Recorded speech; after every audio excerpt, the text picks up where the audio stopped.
제가 오늘 얼마만큼 수업을 할 것이냐를 굉장히 오랜 시간 동안 고민을 했는데, 예를 들어서 이게 쉬는 날, 쉴 수 있는 날 오라고 했는데 20분만 수업을 하고 가세요 하는 것도 조금 예의가 아닌 것 같고, 그렇다고 다 풀로 수업을 하는 것도 예의가 아닌 것 같고 해서 딱 1시간을 채우고 이제 마치려고 생각을 했습니다. 그래서 그러면 본격적으로 이제 교과서 1장에 해당되는 재무제표의 해석에 대해서 배워볼 텐데요. 제가 물 한 모금만 마시도록 할게요.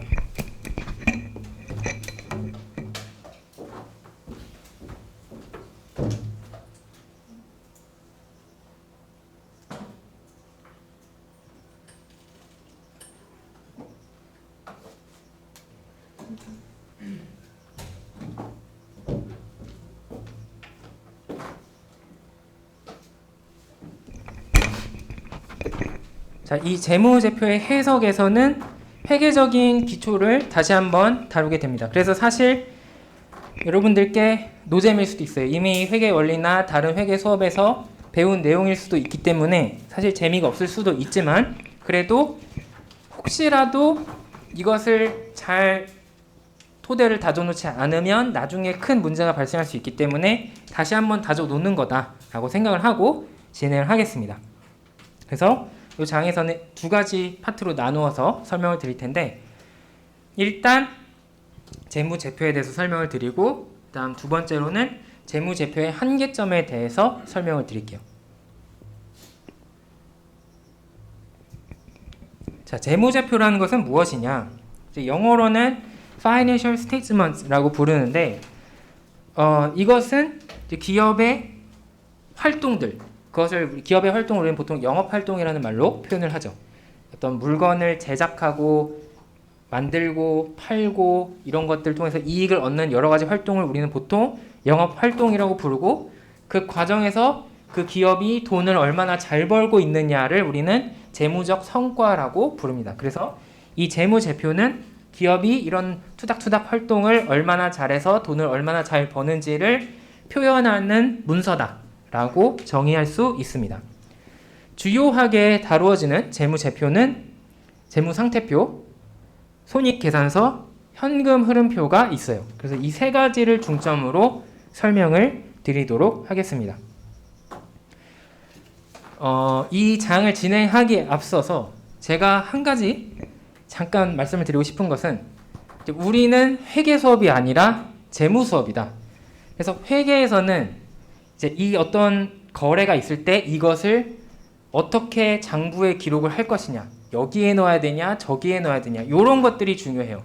근데 저희 이제 재무를 하시는 분들은 그런 것은 굉장히 사소한 일이다 라고 생각을 하고 회계하시는 분들을 조금 낮게 보는 그런 부분이 있기는 합니다. 이제 그렇다고 제가 지금 말씀드린 것을 회계 교수님들께 가서 말씀드리지는 말고, 이제 조용히 재무가 원래 좀 약간 좀 더 그 자존감들이 높구나 이렇게 생각을 하시면 되겠습니다. 그래서 사실 여러분들이 이 수업을 진행을 하면서 아니 이게 여기에 들어가요 저기에 들어가요 회계적으로 어떻게 처리해야 돼요 라고 해봤자 제가 그거는 별로 중요하진 않아 라고 할 경우가 많고, 사실 저도 잘 모르는 경우가 많아요. 그래서 이제 그런 차이가 있다, 이 인식의 차이가 있다. 다만 재무에서는 결국 회계적인 정보를 활용을 하기 때문에 최소한의 회계적인 지식만 활용을 하면은 된다. 그래서 너무 하나하나 꼬치꼬치 따지지 않는 것이 이제 재무 스타일이구나 라고 이해를 하시면 되겠습니다. 자, 먼저 첫 번째로 중요한 재무제표는 재무상태표. 이제 옛날에는 대차 대조표라고 불렀죠. 이제 그것을 어떻게 우리가 알고 있느냐? 이미 다 알고 계시겠지만 특정한 한 시점, 그러니까 지금 바로 이 순간 이런 것처럼 딱 한 시점에 기업의 상태, 자산은 얼마가 있고 부채는 얼마가 있고 자기자본은 얼마가 있고 그 항목들은 무엇이 있느냐를 딱 보여주는 재무제표라고 할 수 있습니다. 그래서 흔히 우리가 스냅샷 혹은 스크린 캡처를 한 거랑 똑같다라고 표현을 하죠. 그러면 자산이라는 것은 무엇이냐? 이 회계적인 정의와는 조금 차이가 있을 수 있어요. 저는 자산을 어떻게 정의하냐면 미래에 어떤 우리에게 이득을 줄 수 있는 이익을 줄 수 있는 경제적 가치를 창출할 수 있는 자원을 우리는 자산이라고 부르자라고 합니다. 다음으로 부채가 있어요. 부채는 주주가 아닌 다른 사람으로부터 빌려온 돈으로 이제 형성이 되었기 때문에 자산을 형성했기 때문에 그 자산 중 일부를 그 사람들에게 권리를 먼저 돌려줘야 된다. 이제 그럴 때 우리는 부채가 존재한다라고 표현을 합니다. 그리고 마지막으로 자기 자본이 있는데 자기 자본은 그 자산에서 부채의 몫으로 그러니까 다른 사람에게 돌아가는 몫을 빼고 남는 것은 이제 주주에게 돌아가는 것이기 때문에 그 권리를 우리는 자기 자본이라고 부르죠. 그래서 equity라고 표현을 합니다. 그래서 이 정의상 자연스럽게 회계 방정식이 나오게 되는데 사실 저는 이 회계 방정식이라는 말도 잘못됐다고 생각해요. 왜냐하면 이 방정식이라는 것은 뭐를 푸는 거잖아요. 근데 이제 이거는 항상 불변의 진리이기 때문에 항등식이라고 부르는 게 맞겠죠. 그래서 사실 엄밀하게 말하면 항등식이다. 이 정의상 자체적으로 자산을 가지고 그 중에 부채로 기속이 되는 걸 빼면은 자기 자본이 된다고 했으니까 에셋에서 라이어빌리티를 빼면은 equity E가 나오는구나. 그래서 A 빼기 L은 E라는 식이 나오게 되고 그것을 이제 마이너스가 보기 싫으니까 넘겨서 정리했으면 L 더하기 E가 A가 된다. 그래서 에셋은 라이어빌리티 플러스 equity다라는 이제 방정식이 나오게 되죠. 근데 이것이 또 흥미로운 점은 뭐냐면 회계의 신비가 뭐냐면 이 기업의 전체에 대해서 적용을 해서 항상 총 자산은 총 부채와 총 자기 자본의 합이구나 라고 생각을 해도 맞지만 그와 동시에 하나하나의 거래에 대해서도 그 과정 중에 있는 일도 자산의 변화는 부채의 변화와 자기 자본의 변화로 표현이 된다라는 점이 흥미롭습니다. 그래서 그 점들을 우리가 예시를 통해서 살펴볼 거예요. 자, 먼저 하나의 기업을 가상으로 만들어서 생각해 봅시다. 지금 막 만들었어요. 물건을 떼다가 파는 뭐 마트 같은 기업이에요. 그래서 이 창립자가 일단 자기 돈으로 영업을 시작을 했습니다. 그래서 $1,000를 가지고 있던 돈을 현금으로 투자해서 이 기업을 세웠다. 자, 이제부터 우리는 시작이야. 우리 뭐 땡땡 상회를 만든 거예요. 자, 그러면 이것을 재무제표 중에 특히 재무상태표로 표현을 하면 어떻게 되느냐? 이렇게 됩니다. 이제 자산에는 현금이 들어왔으니까 이제 현금이 1,000만큼 있게 되고 그 다음에 부채와 자기자본을 살펴보면 창립자는 주주죠. 기업의 주인이기 때문에 우리가 주주라고 부릅니다. 그러면 주주의 몫이 1,000원이 들어왔기 때문에 자기자본이 1,000인 거고 다른 사람의 돈이 안 들어왔기 때문에 부채는 없구나. 그래서 이 과정에서 기업을 설립하는 이 행동을 함으로써 일단 총 자산이 부채 더하기 자기 자본인 것은 확인을 했고 그와 동시에 이 변화, 자산은 1,000이 증가하는 상황에서 부채는 변화가 없고 자기 자본은 1,000이 증가한 이 변화, 이 거래 하나도 동일하게 아까 그 회계 방정식이 성립을 하고 있다라는 것을 확인할 수 있습니다. 자, 두 번째로는 그래서 본격적으로 시작을 했어요. 그래서 물건을 떼어와서 팔 거라서 상품을 $800어치를 어디서 사왔습니다. 이제 그러면 다 내 돈으로 줬으면은 아무런 탈이 없겠지만 보통 또 이렇게 떼오고 할 때 외상을 많이 처리를 하죠. 그래서 그 $800의 가치 중에서 $600는 우리가 가지고 있는 현금으로 지불을 하고 나머지 $200는 나중에 줄게 하고 약속을 했습니다. 이것을 보통 우리는 어음을 발행한다 라고 고급지게 표현을 하거나 매입 채무가 생겼다 라고 표현을 하죠. 그래서 매입 채무라고 표현을 하겠습니다. 자, 그러면 이제 재무 상태표는 이 거래가 끝난 순간에 어떻게 변화하게 되느냐? 현금을 1,000 가진 거에서 600을 썼어요. 그래서 현금이 400이 됩니다. 근데 그와 동시에 내가 팔 수 있는 물건 $800어치를 사왔기 때문에 재고 자산이 $800가 생기게 되죠. 그러고 보니까 그러면 자산에 해당되는 것은 아까 1000에서 1200으로 400 더하기 800을 해서 1200으로 200만큼 늘어났네 라는 사실을 확인할 수 있습니다. 자, 그리고 내가 주어야 되는 돈이 있죠. 주어야 되는 것, 다른 사람에게 주어야 되는, 다른 사람의 권리라서 주어야 되는 것을 우리는 부채라고 한다라고 했기 때문에 나중에 줄게 한 200달러는 매입 채무로 부채에 해당이 됩니다. 그래서 이 부채 항목이 200이 추가로 생겼어요. 근데 내가 처음에 1000원을 투자를 했다라는 사실은 변하지 않았죠. 그래서 자기 자본은 변화가 없고, 따라서 이 매입 채무에 해당되는 부채 200과 자기 자본 1000을 더하면 1200이 된다. 그래서 우리는 지금 자산 쪽을 살펴보면 현금이 600만큼 감소하고 재고 자산이 800만큼 증가함으로써 자산이 200만큼 증가했는데, 그것은 부채와 자기 자본 쪽의 변화와 정확하게 일치한다라는 사실을 다시 한번 확인을 할 수 있습니다. 자, 그러면 물건을 사왔으니까 팔아야겠죠. 그래서 아까 800원어치로 사왔는데 이것을 900달러어치로 팔았다라고 가정을 합시다. 뭐 내가 더 높게 받는 게 있어야 내가 의미가 있겠죠. 그래서 비싸게 팔았고, 이것도 전액 현금으로 팔았으면은 아주 쉽고 깔끔했겠지만, 아쉽게도 손님이 일단 800달러 주고 100달러는 나중에 갚을게 라고 하길래 알겠다고 했습니다. 자, 그러면 이 상황에서 재무상태표는 어떤 변화를 가지게 되느냐? 일단 현금을 800을 받았어요. 아까 400 남아 있었는데 800을 받았으니까 현금이 1200이 됩니다. 그리고 나중에 나한테 들어올 게 생겼죠. 그러면은 미래에 경제적인 이득이 생기는 거기 때문에 나중에 받기로 한 요 100달러는 자산이 돼요. 그래서 이것을 우리는 고급진 말로 매출 채권이라고 부릅니다. 그리고 내가 기존에 가지고 있던 팔려고 쟁여놨던 상품은 다 팔았기 때문에 재고 자산은 다 나갔어요. 그래서 재고 자산은 없어졌고, 그렇게 해보니까 자산의 총합은 현금 1200 더하기 매출 채권 100 해서 1300이 됐다라는 사실을 알 수 있습니다. 그런데 아직 내가 물건을 떼오면서 빌린 나중에 갚기로 한 200은 안 갚았어요. 그거에 대해서는 얘기가 없었죠. 그래서 200이 그대로 있습니다.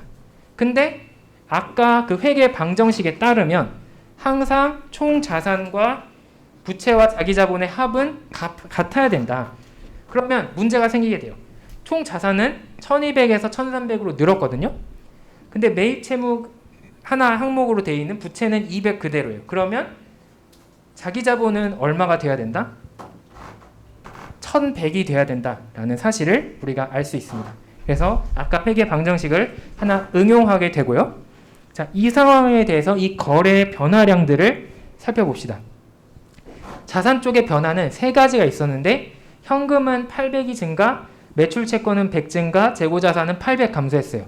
그럼 이거를 합치면 총 자산은 100이 증가했구나 라는 사실을 알 수 있습니다. 근데 부채 변화는 없었고 자기 자본은 1000에서 1100이 됐으니까 100만큼 증가했어요. 그래서 여전히 자산이 100만큼 늘어난 만큼 부채와 자기 자본의 변화의 합도 100만큼 늘어난 것으로 여전히 이 거래에 대해서도 회계 방정식이 일치된 모습을 보여주고 있습니다. 자, 이렇게 재무상태표에서 우리가 항상 거래를 처리하게 되면 이 자산과 부채 더하기 자기 자본은 항상 일정하다라는 원리를 활용해서 이 재무상태표를 정리할 수 있다. 이것이 우리가 알 수 있는 사실이고, 두 번째 항목은 손익계산서가 있죠. 재무상태표 다음으로 다루어지는 재무제표는 손익계산서. 요거는 인컴 스테이트먼트라고 부르는데, 이것은 한 시점, 딱 순간이 아니라 한 기간, 지금부터 언제까지 라는 차이가 있습니다. 그러니까 여러분들이 혹시 운전하시는 분들이라면 그냥 내가 과속 카메라 하나 넘어가는 것이 재무상태표의 느낌이라면, 이 구간 단속 구간을 지나갈 때 이제 그 촬영이 쭉 되죠. 그것처럼 이제 그 기간에 대해서 생각을 해야 된다는 것이 바로 손익계산서와 재무상태표의 차이가 되겠고, 그러면 이 손익계산서에서는 그 기간에 무엇을 보여주려고 하느냐? 수익과 비용, 그리고 그로 인한 이익을 보여줍니다. 수익은 벌어들인 것인데 이것을 저는 보통 어떻게 생각을 하냐면 정의를 할 때 자산의 증가 또는 부채의 감소로 귀결되는 어떤 액션을 우리는 수익이라고 부르고 비용은 자산의 감소 또는 부채의 증가로 귀결되는 항목을 우리는 비용이라고 부릅니다. 그리고 이익이라는 것은 자기 자본의 증가. 근데 이제 이익은 보통 내가 벌어들인 것을 의미하기 때문에 남은 것이 있다라는 것을 의미하기 때문에 마이너스로 발생할 수도 있겠죠. 그럼 마이너스가 났을 때 우리는 그것을 특히 손실이 발생했다라고 표현을 하고 이제 그것은 자기 자본의 감소로 표현을 할 수 있습니다. 그래서 조금 딱 느낌적으로는 수익과 비용, 이익, 손실을 다 알겠는데 이것을 자산의 증가, 부채의 감소 이런 식으로 표현하니까 좀 어렵죠. 그래서 아까의 항목에 대해서 생각해 보도록 하겠습니다. 자, 지난 예시의 기업을 가져오면 손익계산서를 이렇게 쉽게 쓸 수 있어요. 지금 처음 설립이 되고 나서부터 아까 마지막으로 본 상태까지 매출이라는 것은 물건을 판 것을 의미를 하죠. 그래서 900만큼 팔았다. 그런데 그 과정을 통해서 자산이 늘어났어요. 그래서 우리는 그것을 수익이라고 부릅니다. 그리고 상품을 매입하는 일이 있었는데 이제 그 과정에서 우리가 자산이 줄어들었었기 때문에 그것을 우리는 상품 매입이라고 하고 또 그와 동시에 부채의 증가가 있었기 때문에 또 그것을 비용이라고 부릅니다. 그리고 그 900을 벌어들이고 800을 써서 100이 남았다. 이것을 우리는 순이익이라고 부르죠. 그러면 매출은 아까 어떻게 이루어졌냐면 물건을 줬어요. 고객에게. 그러면서 현금이 증가하고 매출 채권이 증가하는 방식으로 나타났어요. 그래서 자산 항목이 증가하고 자산 항목이 증가했죠. 그래서 이것을 우리는 수익이라고 하는 정의에 부합을 하는구나 라고 확인을 할 수 있고 그 상품을 매입했던 그것이 왜 비용이냐 그것은 내가 상품을 사오면서 현금이 감소하고 그와 동시에 매입 채무가 증가하는 일로 이루어졌기 때문에 자산은 감소되고 부채는 증가하는 현상을 관찰할 수 있었죠. 그래서 이것을 우리는 비용이라고 부를 수 있다. 그 정의가 맞다라는 것을 알 수 있었고 마지막으로 순이익이 왜 이익이냐. 이것은 결과적으로 그 과정을 통해서 자기 자본이 1000에서 1100으로 늘어나는 것을 우리가 아까 살펴봤습니다. 그래서 자기 자본이 늘어나는 모습을 확인할 수 있었기 때문에 이것이 바로 이익에 해당되는구나. 이것을 확인할 수가 있습니다. 자, 이렇게 지금 재무상태표와 손익계산서를 살펴봤는데 사실 이렇게만 두 가지만 알아도 웬만한 기업에 대한 분석을 다 할 수 있어요. 그런데 한 가지 재미있는 사실을 알게 됩니다. 이 과정에서 지금 저희가 상상했던 이 가상의 기업이 영업활동을 하는 과정에서 특히 주로 많이 언급이 되는 것이 무엇이었냐면 현금이에요. 현금이 계속 변했어요. 내가 물건을 떼어와서 처음에 설립을 할 때 현금이 들어왔고 거기 중에 일부를 써서 물건을 떼어서 사왔고 그것을 상품을 팔면서 현금을 받았죠. 이렇게 물론 반드시는 아니지만 대부분의 영업활동은 이 기업의 활동은 현금의 변화와 동반이 됩니다. 그래서 우리는 현금이 진짜 중요하구나 라고 생각을 할 수 있고 그래서 이 현금의 변화를 우리는 무엇이라고 하느냐? 현금 흐름이라고 부릅니다. 자, 그런데 이 현금을 특히 잘 관리를 해야 돼요. 왜냐하면 우리가 현금을 계속 가지고 있지 않으면 예를 들어서 제가 월급을 저는 25일에 받는데 25일에 카드값을 지불을 하고 나니까 제 계좌에 현금이 안 남았어요. 그러면 이제 제가 다음 월급 때까지 아무것도 못 하겠죠. 그래서 굉장히 큰 곤경에 처할 수가 있다. 커피 한 잔 못 마시는 그런 상태가 될 수 있다. 마찬가지로 기업도 현금을 계속 벌어들이고 그것을 유지하지 않으면 이 영업 활동을 할 수가 없는 거죠. 왜냐하면 아까 보셨듯이 하나하나의 행동, 액션을 할 때마다 계속 현금이 들어오고 나가야 되는데 그것이 제한이 되어버리니까 기업이 정상적으로 활동을 할 수 없고 그러면 문을 닫아야 된다. 따라서 현금이 부족하면 우리가 지급불능 상태에 빠질 수 있기 때문에 그것을 막기 위해서 우리는 현금을 잘 관리를 해야 된다. 관리한다는 것은 현금이 잘 들어오고 있는지, 바꿔서 말하면 창출되고 있는지 확인하고 그것을 잘 유지할 수 있는지 살펴보아야 된다.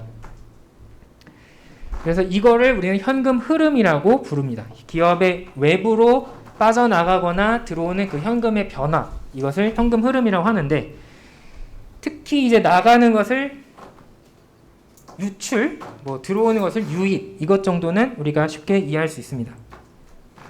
방금 설명드렸던 기업의 활동의 모든 것이 현금의 변화와 연관이 되어 있다. 이것을 나타낸 그림이 바로 교과서에 있는 첫 번째 그림인데 Cash Flow Production Cycle이라고 나와 있습니다.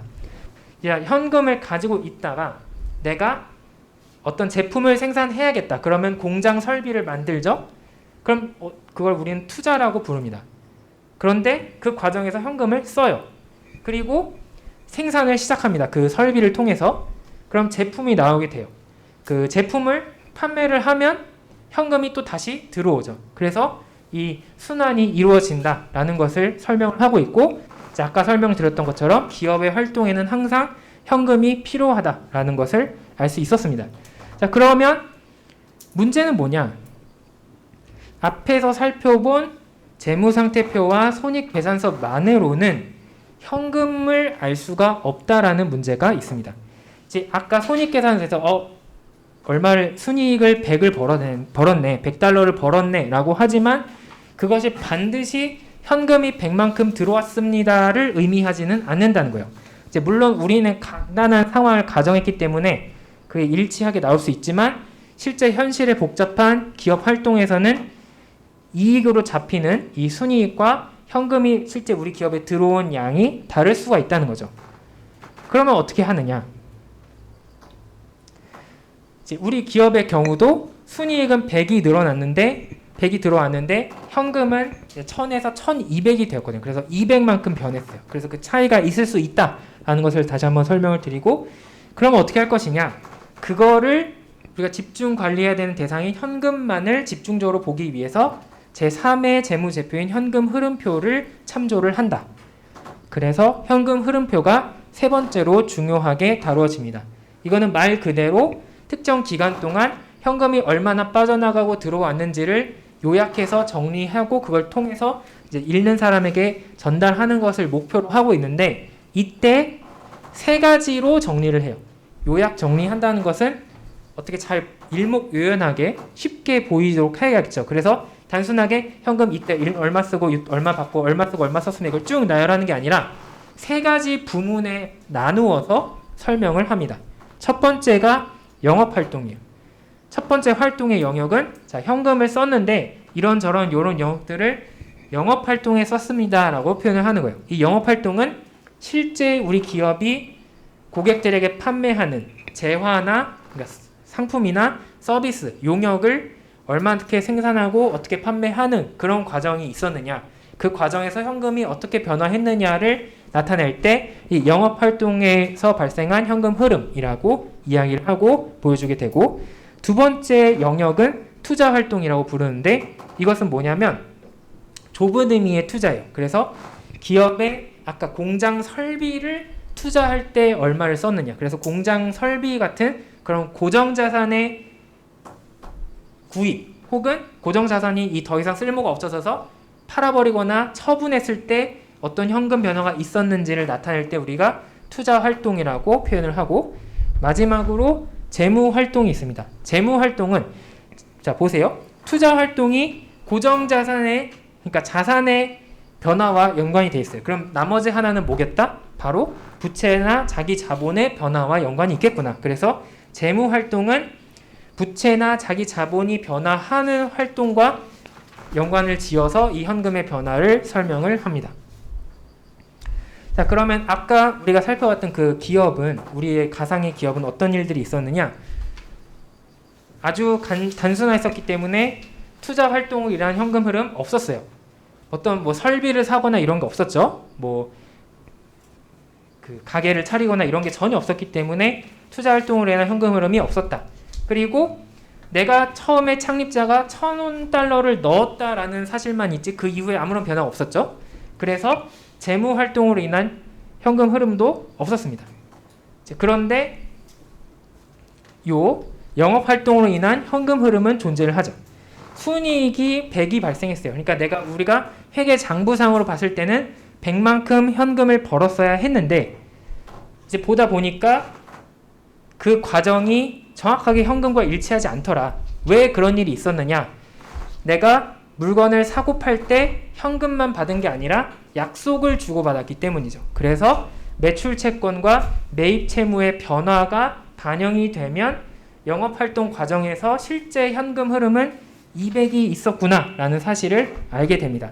그래서 다른 건 없었으니까 순현금 흐름이 200이 되고요. 그 200을 처음 시작할 때의 현금, 기초 현금과 비교하면 1000에서 200이 더 늘어났으니까 기말, 이 모든 활동이 끝난 마지막에는 1200이 됐겠구나 라는 사실을 보여준다는 겁니다. 그래서 이렇게 현금 흐름표를 볼 수 있다.